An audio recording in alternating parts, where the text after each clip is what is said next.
Hello, Mr. Travis. I have questions to ask you today. The first one being, how are you feeling? Nervous, truly, dreadfully nervous. I am a little weak. Well, there are people that say you're mad. Can you clarify that for me? Do I look as that of a madman? Do you believe that I am mad? We're going to find out. Now, there's talking about a disease that you have. The disease. I wouldn't really call it a disease, really. More of a enhancement. It enhanced my senses, especially my hearing.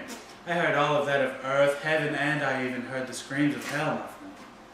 It's interesting. Now, take me back to the night you killed the old man. Listen and observe. I'm going to tell you this story as calmly that no madman could do. Are you ready? So what drove you to kill the old man? You know, I bet they didn't tell you that the 8 days prior to my killing of the old man was the nicest I've ever been to him. I traded him more of a king than a friend, really. But you ask why I killed him. It was the eye. You look in the eye like the eye of a vulture. It was very strange, very white, very big. And I don't know if it was the chills that it sent down my spine or if it was just the simplicity of him never covering it up with something clearly wrong with it. But it is ultimately what drove me to kill the old man. So the eye caused you to kill him? More or less, yes. Every time I saw it, it put such anger and emotion in my heart that it was growing hard to bear with. Seeing me hate the old man, I wouldn't exactly call it hate, but anger was definitely there. So how did you kill the old man? Quite simply, really. I didn't want it to be a brutal mess. I didn't want it to be painful for the old man. I did love the old man, it's just the eye that drove me overboard. I suffocated him with his mattress. The strange part was hearing his heartbeat right before the killing and hearing it smother down into nothing.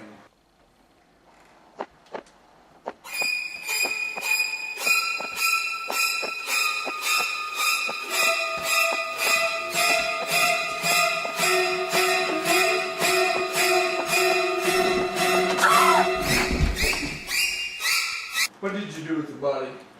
I hid it under the floorboards. Quite simple, I know, but it seemed like the right thing to do at the time. Not many people come around the house, and, well, quite frankly, the old man didn't have many friends, and me being the only one lived there, I didn't figure it'd bother me too much.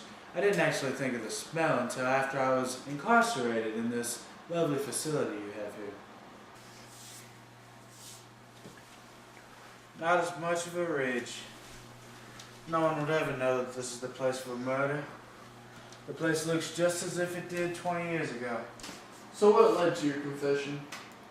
Quite peculiar. Although I knew the old man was dead, as I sat there with the cop in the same room as me, I could hear the old man's heart beating. Like a pounding in my ear, it grew louder and louder. It drove me mad, really, for the moment. But I just couldn't deal with it anymore. I had to get it off my chest. I felt like someone was punishing me for killing the old man by making me rehear the beating heart of the same night that I killed him. Who could be here at this hour?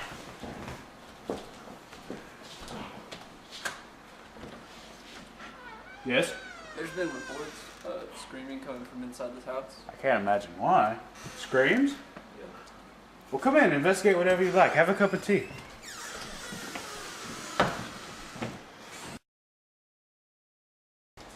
Alright, well, guys, it's been nice to know. Oh my god. Something wrong, sir? You guys don't hear that? Hey, what? It's like a thumping noise. It's so loud. Good lord. What is it? It's the old man's heart. It's his heart. He's on the floorboards. It's his heart. I know it is. Get on your knees, boy. Well, this has really explained a lot. But we're done here. Wait. Do wait. Do you really think me mad after I so calmly told you that story? Not a crack in my voice. No sweaty palms. No glancing of eyes. Well, we'll find out.